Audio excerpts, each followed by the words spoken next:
राम राम मित्रों। डॉक्टर पांडे की स्वास्थ्य पाठशाला में आपका स्वागत है। हम लोग मन के पे बात कर रहे थे लास्ट एपिसोड में कि मन कितना चंचल होता है। मन के साथ में इंटेलेक्ट जुड़ी होती है। उसमें सेरेब्रल कॉर्टेक्स में 10⁻14 जंक्शंस होते हैं मेमोरी स्टोर करने के लिए। तो आज हम लोग ले रहे हैं कि मन का एक प्रैक्टिकल पार्ट है कि मन को कंट्रोल में न होने पे पेट की समस्या कैसे डेवलप होती है, कॉन्स्टिपेशन की कैसे डेवलप होती है। आप प्रैक्टिकली अपने घर में देखिए। अगर एक नॉर्मल घर में, हम उनकी बात नहीं कर रहे हैं जो डाइटिंग पे जाते हैं, विश्वास करते हैं, डाइटिंग का भी एक मन का ही अपना भ्रम है, उससे भी कॉन्स्टिपेशन और इस तरह की चीज़ें होती हैं जो बहुत ज़्यादा डाइटिंग करते हैं। लेकिन आपने देखा होगा कि हम घर में जब खाना खाने बैठते हैं और अकेले बैठें या समूह में बैठें, कोई चीज़ अच्छी लगने लगती है खाने में तो हमारा और मन करता है कि हम इसको खाएं। या फिर अगर थोड़ा बचा है तो कहते हैं इसको ख़त्म कर दो। और उसमें क्या होता है कि आपकी ओवर ईटिंग हो जाती है। अब अगर मन में ये हो कि बचा है तो क्या हुआ, उसको किनारा अलग निकाल के रख दें। किसी को पहले तो थाली में ले ही नहीं उतना।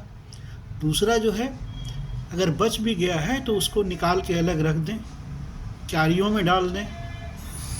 चींटियाँ उसको खाएंगी। अगर आपने जूठा नहीं किया है तो आप जो है उसको बाहर जानवरों के लिए रख सकते हैं, गाय को दे सकते हैं। जबकि हमारे वहाँ परंपरा ऐसी रही है शुरू से कि जब घरों में रोटी बनती थी तो सबसे पहले एक छोटी सी रोटी बनती थी जो आग को दी जाती थी, चूल्हा जब जलता था, और एक रोटी गाय के लिए अलग निकाली जाती थी, एक रोटी पक्षियों के लिए अलग निकाली जाती थी।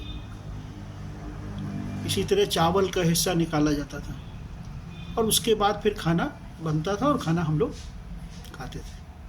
तो अब आप देखिए मन का क्या है। मन हमारा बदला तो हमने वो चीज़ें छोड़ दी और थाली में ज़्यादा खाना घर में ले लिया।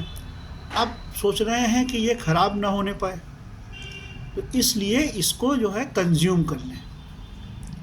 तो इससे क्या होगा, जब एक्स्ट्रा फूड आप खाएंगे तो क्या होगा, कॉन्स्टिपेशन होगा और अधिक कैलोरी जाएगी तो धीमे धीमे आपका वेट बढ़ने लगेगा।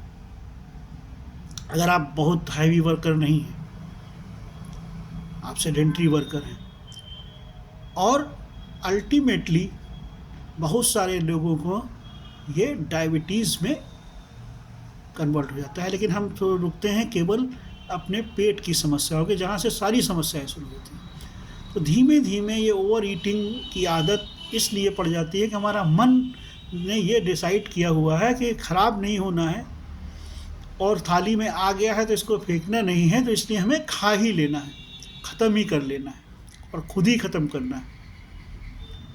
इसलिए हमारे इनडाइजेशन होता है, और इनडाइजेशन जब होता है तो वो प्रेसिपिटेट करता है, ज़्यादा दिन तक अगर इनडाइजेशन रहता है तो वो प्रेसिपिटेट करता है पाइल्स के रूप में। तो आज के लिए इतना ही। मन का एक आपका तो मन को स्थिर रखना, कंट्रोल रखना, ये सबसे बड़ा महत्वपूर्ण है। तो अगर मन आपका खाने पीने में कंट्रोल नहीं है तो निश्चित रूप से आपका पेट खराब होगा और कोई रोक नहीं सकता इसे। और अगर लगातार ऐसा होता रहा तो अगर थोड़ा सा मन आपने चेंज कर लिया कि बचा हुआ खाना हम क्यारी में डाल देंगे, चिड़ियों के लिए कर देंगे, अगर या जो है डॉग को ही, या थाली में पहले से हम अलग निकाल कर रख देंगे।